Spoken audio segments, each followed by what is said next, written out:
உடம்பினுடைய பயன் தில்லையை கும்பிடுவதால் என்ன விளையும்? பசுகரணங்கள் பதிகரணங்களாக மாறும்.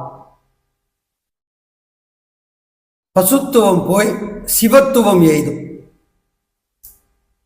உயிரோ சொல்லொணாத பரவச பேரின்ப ஆனந்தத்திலே திளைத்து கழிக்கும். ஊனுக்கு பயன் உடம்பினுடைய அங்கங்கள் சிவகரணமாக மாறுதல்.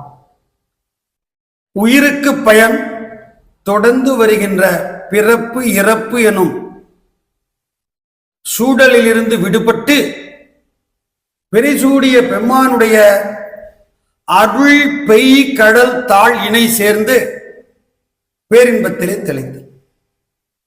இப்படி உடம்புக்கும் உயிருக்கும் நன்மை தரக்கூடிய ஒரு வழிபாடு தில்லை வழிபாடு.